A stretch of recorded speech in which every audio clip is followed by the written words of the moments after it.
வலிகளை பத்தி பேசும்போது அவ பெருசா அழல. ஆனா அந்த வார்த்தையை சொல்லும் போது ரொம்ப அழுது கொண்டு விம்மி கொண்டிருந்தா.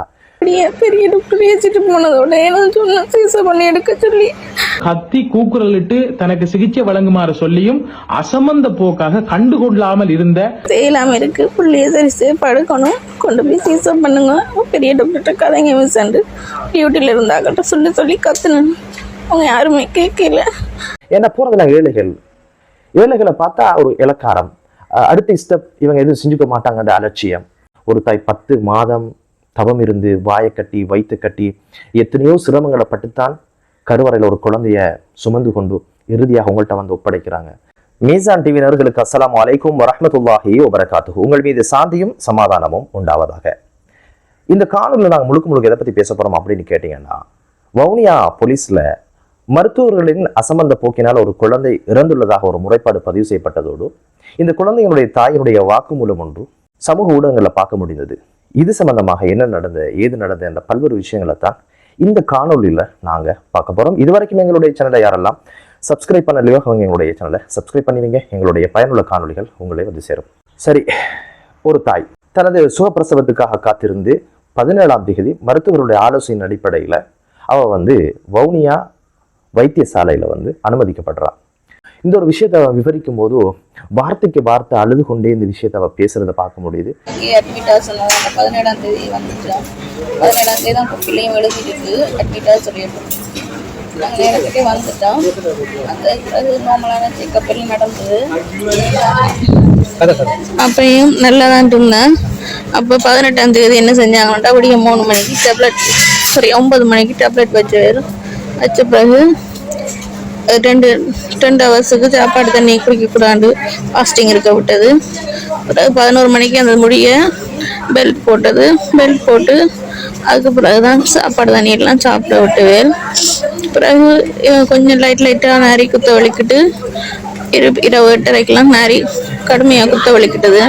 அப்போ நான் கூப்பிட்டதில் மிஸ் எனக்கு நாரி குத்துன்னு சொல்ல அதுலேருந்து நேசரால் ஓடி போய் இந்த வலிக்கு டேப்லெட் தந்தவா அதை போட ஓகேவா இருந்தது. அது போட உடனே வலி குறைஞ்சிது. அதுவும் கரண்யத்துக்கு பிறகு தான் எனக்கு கிடைச்சிது. பிறகு 12:30க்கு அந்த டேப்லெட் போட கொஞ்சம் தூக்கம் போயிட்டு 12:30க்கு கிளம்புனா தண்ணி பனிக்கூடம் உடைஞ்சு தண்ணி அவ்வளோ கூடுதலாக போனது. கூப்பிட்டு சொல்ல வாஷ்ரூம் போயிட்டு வர சொன்னாங்க. போயிட்டு வந்தும் திருப்பியும் சரியான மாதிரி தண்ணி போய்கொண்டே இருக்கு. அப்போ பேடை வச்சுட்டு வாங்கண்டவும் அப்புறம் என்ன செஞ்சேன், போய் பேடை வச்சுட்டு வந்தா பேடுக்கு மேலால போகுது. திருப்பி என்ன செஞ்சாங்க, டபுளாக வச்சுட்டு வந்த பிறகு பட்டி போட்டுட்டு அதோட கொஞ்சம் கொஞ்சமாக எனக்கு தண்ணி போனது குறைஞ்ச மாதிரியே இருந்தது. பிறகு 4:30க்கு திருப்பி எழுப்பி விட்டு எல்லாரையும் குளிச்சுட்டு வர சொன்னாங்க பட்டி போடுறதுக்கு. சரின்ட்டு அப்பயும் தண்ணி போய் கொண்டு தான் இருந்தது. லைட்டாக என்ன குளிச்சுட்டு வந்து பேடும் வச்சு கொண்டு தான் வந்தேன். அப்புறம் தண்ணி குறைஞ்சிட்டு நல்லா கொஞ்சமாக தான் வந்தது. தண்ணி குறைஞ்சதோட அதுக்கு பிறகு கொஞ்சமாக பிளட் வர வலிக்கிட்டு லைட்டாக சளி மாரி அதை நான் சொன்னதுக்கு பிறகு திருப்பி என்ன செஞ்சுக்கிறேன்டா, திருப்பியும் பட்டி போட்டுட்டு தான் இப்படி 6 மணிக்கு செக்கப் பார்க்க நேரம் பார்த்து கொண்டு வந்துட்டு திருப்பி பட்டி போடுறதுக்கு நான் லேபர் ரூமுக்கு அனுப்பினவேல். அங்கே அனுப்பி பார்க்குற நேரம் தான் பெரிய டாக்டர் பார்த்துட்டு டெஸ்ட் பார்த்தவேல். பார்க்கத்தான் என்னோட இருந்த ஒரு ஆளுக்கு சரியான சரி, எனக்கு மட்டும்தான் அதில் பிரச்சனையாக இருந்தது. வாசல் திறக்கலன்ட்டு பிறகு அங்கே டாக்டர் பார்த்துட்டு தான் எல்லாருக்கும் பார்த்துட்டு எனக்கு சொன்னார், வாசல் திறக்கவே இல்லை, இரவு தண்ணி போனால் நீங்கள் இரவு என்ன செஞ்சு நீங்கள் பார்த்துருக்கலாம் தானே, சிங்களத்தில் அழகான நேரம் அதில் இருந்தா கழிக்கலாம் ஏசி போட்டு போனவர். அதுக்கு பிறகு என்ன லேபர் ரூமில் வச்சுருந்தா பிரச்சனை. டாக்டர் பேர்லாம் எனக்கு தெரியாது. இதுக்கு அடிக்கடி இப்படி விசிட் பண்ண வரவர். அப்போ அவர் பேசிட்டு போனது. பிறகு லேபர் ரூம்ல இருந்து வெளியே திருப்பி எடுத்துட்டு தான் திருப்பி ஒரு பட்டி எல்லாம் போட்டு பார்த்துட்டு நானும் திருப்பி பேரெல்லாம் மாத்திட்டு வந்த பிறகு 9 மணிக்கு திருப்ப எனக்கு குளிசை வச்சுச்சுன்னா திருப்ப அடுத்த குத்து வர்றதுக்காக பார்த்துட்டு அதுக்கு பிறகு 9 மணிக்கு வச்ச டேப்லெட் எனக்கு திருப்பியும் வலி வந்தது. அதுக்கு பிறகு அந்த வலிக்கு தாங்கிக்கவே இல்லாது ஒரு நாள் கொடுத்த மாதிரியே வலிக்கு மருந்து கொடுத்தவங்க குளிசை கொடுத்தது. அந்த குளிசை கொடுத்து எனக்கு கேட்கவே இல்லை, அவ்வளோ வலி தாங்கியெல்லாம் இருந்தது. பிறகு பார்த்துட்டு பட்டியை மட்டும் அடிக்கடி பட்டி போட்டுக்கொண்டே இருந்தாங்க. திருப்பி மதியம் அப்படித்தான் சாப்பிட கிடைக்கல. அப்புறம் 1 மணி போல பட்டி போட்டு வெளியே அனுப்புனதும் இப்ப நான் சாப்பிட்டு வந்து கொஞ்சம் இருந்தேன். இருக்க இல்லை பெட்ல 5 நிமிஷத்துக்கு ஒருக்கா எனக்கு குத்த வலிக்கணும். நான் சொல்லி கொண்டே தான் இருந்தேன், 5 நிமிஷத்துக்கு ஒருக்கா குத்துது இல்லைண்டு. அப்புறம் 5 மணிக்கு என்ன செஞ்சாங்கன்னாண்டா, 7ஆம் வார்டில் உள்ள லேபர் ரூம் கூட்டிட்டு போயிடலாம், அங்கே பிரச்சனை சொல்லி அங்கே இன்னொரு அம்மாவையும் சேர்த்து கூட்டிக் கொண்டு அங்கே 5ஆம் வார்டுக்கு கூட்டிட்டு போக இல்லை. எனக்கு அங்கே கொண்டு போகவே எனக்கு சரியான மாதிரி இயலாம போயிட்டு அங்கே வச்சு என்ன கத்துனேன், எனக்கு தேயிலாம இருக்கு, புள்ளிய சரிசு படுக்கணும், கொண்டு போய் சீசப் பண்ணுங்க, பெரிய டாக்டர்கிட்ட கதைங்க மிஸ்ஸாண்டு டியூட்டில இருந்தாக்கிட்ட சொல்லி கத்துனேன். அவங்க யாருமே கேட்கல. அந்த நேரம் எத்தனை மணி என்று கூட எனக்கு தெரியல, சுயநினைவே இல்லாம இருக்கின்ற மாதிரி இருந்தது. அதுக்கப்புறம்தான் அதுக்குள்ள விசிட் பண்ண வந்து ஒரு டாக்டர் பார்த்துட்டு சீசருக்கு அனுப்ப அவ்வளவு வேகமாக கொண்டு போய் சீசர் பண்ணி எடுத்து கொண்டாந்து 2:30 இங்கே விட்டுச்சுனா அங்க இருந்து டாக்டர் சொல்லிச்சிடும் வெளியே எடுக்க நேரமே துடிப்பு இல்லாம போயிட்டு விடிய பெரிய டாக்டர் வச்சுட்டு போனதோட என்ன சொன்ன சீசர் பண்ணி எடுக்க சொல்லி அப்ப எடுத்துருந்தா கூட இன்னைக்கு பிள்ளை ஆரோக்கியமா இருந்திருக்கும். இப்படியா இருக்க நடக்க கூடாது. இறுதி அவ பேசும்போது சொன்னா, காலையில வந்து அந்த வியோஜி பார்த்த நேரம் வந்து என்னை சிசேரியனுக்கு எடுத்திருந்தால் 6 மணிக்கு எடுத்திருந்தால் என் குழந்தை உயிரோடு இருந்திருக்கும் என்று சொல்லும் பொழுது வலிகளை பத்தி பேசும்போது அவ பெருசா அழல. ஆனா அந்த வார்த்தையை சொல்லும் போது ரொம்ப அழுது கொண்டு விம்மி கொண்டிருந்தா. உண்மையிலே இது ஒரு அசம்பந்த நிலைதானா அப்படின்னு ஒரு விஷயத்தை பார்க்கின்ற பொழுது உண்மையிலே ஒரு அசம்பந்த நிலைதான். காரணம் என்னன்னா, உண்மையிலே மருத்துவம்ன்றது ஒரு டீம் ஒர்க். அட்மிஷன் போட்டது ஓடுக்கு வந்துட்டா ஒவ்வொரு தரப்பும் அவங்களோட பணியை செய்யணும். பணியை செஞ்சு அவங்க என்னெல்லாம் கண்டுபிடிக்கிறாங்களோ, என்னென்ன பிரச்சனை இருக்கோ அதெல்லாம் அவங்களோட டிக்கெட்ல எழுதணும். அது மட்டும் இல்லை, ஒரு நோயாளியினுடைய கம்ப்ளைண்டையும் எழுதணும், அவரோட பிரச்சனை என்ன என்பதையும் எழுதணும். உடனுக்குடன் இவங்களுடைய கண்டிஷன் பற்றி இவங்க சம்பந்தப்பட்ட அதிகாரிகளுக்கு அறிவிக்கணும். பாருங்க, எப்போ ஆரம்பிச்ச பிரச்சனை, இவருக்கு 2 நாளைக்கு முதல்ல அட்மிட் ஆகியிருக்கிறார்.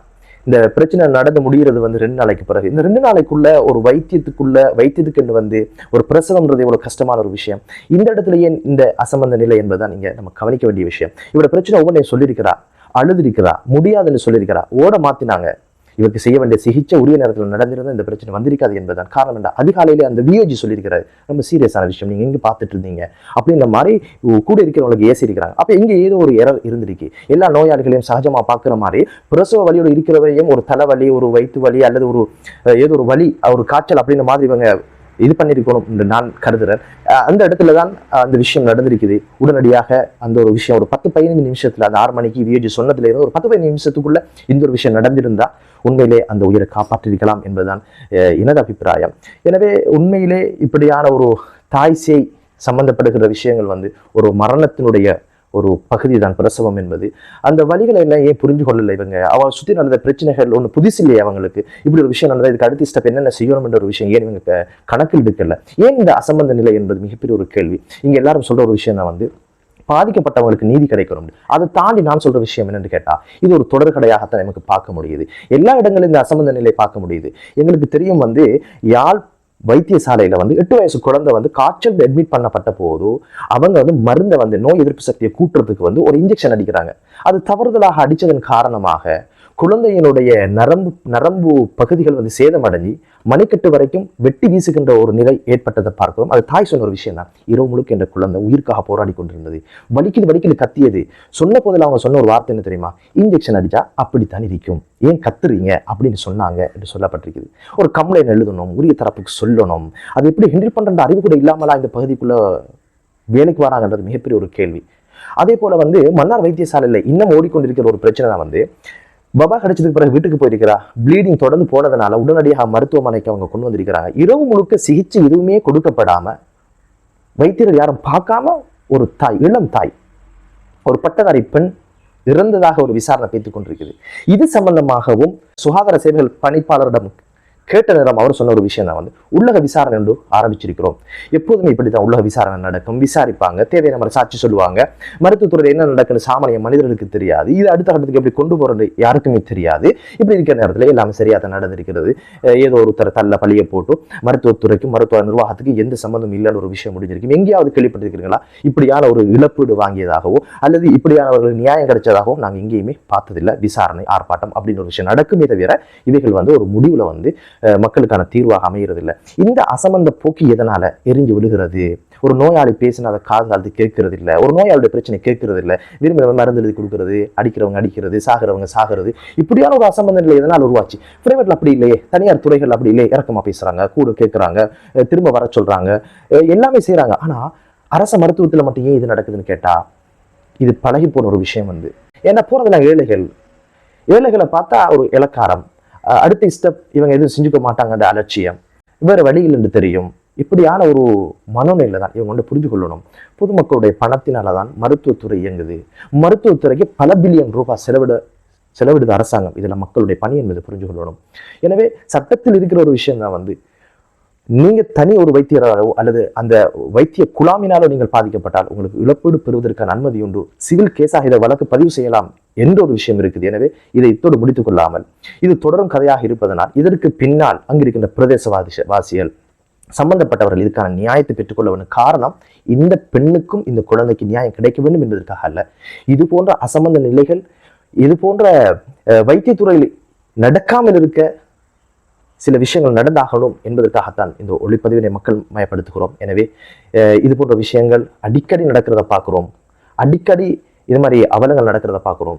மக்கள் தற்போதைய காலத்தில் அரசியல் ரீதியான விஷயங்களை தான் பார்த்து கொண்டு இருக்கிறாங்களே தவிர இது போன்ற விடயங்கள் மக்கள் கண்களில் படுவதும் இல்லை. எனவே இந்த பெண்ணுக்கு நியாயம் கிடைப்பது மட்டுமல்ல, சமூகத்திற்கே நியாயம் கிடைக்க வேண்டும் என்பதுதான் மீசான் டிவியினுடைய எதிர்பார்ப்பு. எனவே வைத்தியத்துறை என்பது புனிதமானது. ஒரு தாய் 10 மாதம் தவம் இருந்து வாயை கட்டி வைத்து கட்டி எத்தனையோ சிரமங்களை பட்டுத்தான் கருவறையில் ஒரு குழந்தைய சுமந்து கொண்டு இறுதியாக உங்கள்கிட்ட ஒப்படைக்கிறாங்க. இந்த சந்தர்ப்பத்தில் நீங்க ஏன் இப்படி அலட்சியம் இருக்கிறீங்க? உங்களோட குடும்ப உறுப்பினர்களாக இருந்தா இப்படி நடந்து கொள்வீங்களா? உங்களோட தாயாக, உங்களோட சகோதரியாக, உங்களோட குடும்ப உறுப்பினர்கள் அப்படி வந்தா நீங்க அப்படித்தான் நடந்து கொள்வீங்களா? எவ்வளவு வேலை செஞ்சு கொடுப்பீங்க? எவ்வளவு விஷயங்களை நீங்க மேலதிகமா செஞ்சு கொடுப்பீங்க? எவ்வளவு தூரம் விசாரிப்பீங்க? எவ்வளவு தூரம் மருந்து எடுத்து கொடுப்பீங்க? எவ்வளவு பக்குவம் பார்த்துக்கொள்வீங்க? மருத்துவம்ன்றது உங்கள்கிட்ட வர நோயாளி எல்லாமே உங்களுடைய நோயாளி என்பதை புரிஞ்சுங்க. உங்களோட குடும்ப உறுப்பினர்கள் என்பதை புரிஞ்சு கொள்ளுங்க. உங்களுக்கு சம்பளம் கிடைக்கிறது பொதுமக்களுடைய பணம் என்பதை புரிஞ்சுங்க. எரிஞ்சு விட வேண்டிய அவசியம் கிடையாது. எனவே எல்லா வேதங்களும் சித்தாந்தங்களும் சொன்ன ஒரு விஷயம் தான், மருத்துவம் புனிதமானது அப்படின்றது ஒரு விஷயம். குர்ஆன் கோடிட்டு சொல்லுது, வமன் அஹ்யாஹா ஃபகஅன்னமா அஹ்யன் நாஸ் ஜமீஆ. ஒரு ஆத்மாவை எவன் உயிர்ப்பிப்பானோ வாழவிப்பானோ அனைத்து உயிர்களையும் அவன் வாழவித்தவன் போன்று என்று குர்ஆனில் சொல்லப்பட்டிருக்கிறது. எனவே இது உடலோடு ஆத்மாவோடு சம்பந்தப்பட்ட ஒரு விஷயம், சாதாரணமாக கடந்து போற விஷயம் கிடையாது. இதனுடைய இழப்புகள் ஈடு செய்ய முடியாது. நிச்சயமாக நேரம் காலம் பாராது தியாகத்தோடு அர்ப்பணிப்போடு செய்கின்ற வைத்தியர்களும் தாதியர்களும் உண்டு. ஆனால் அலட்சிய போக்கில் நடந்து கொள்கின்றவர்களை நியாயப்படுத்துவதற்கு இல்லை. எனவே இது போன்ற அசம்பந்த நிலைகளுக்கு முற்றுப்புள்ளி பெறப்பட வேண்டும். வெறுமனே உள்ளக விசாரணை என்று ஒன்றை தொடங்கிவிட்டு அது எங்கு முடிகிறது என்பதை சமூகம் பார்ப்பதும் இல்லை. அது கால ஓட்டத்திலே மறந்து போகின்ற ஒரு விஷயமாகத்தான் பார்க்கப்படுகிறது. இது போன்ற அவலங்கள் நடக்காமல் இருக்க இறைவனை பிரார்த்திப்போம் என்றுதான் வளமையாக சொல்லுவோம். நடக்காமல் இருக்க முயற்சிப்போம் என்று கூறி மற்றொரு காணொலியிலே உங்கள் அனைவரையும் சந்திக்கும் வரை விடைபெறுகிறேன். அஸ்ஸலாமு அலைக்கும் வரஹ்மத்துல்லாஹி வபரகாத்துஹ்.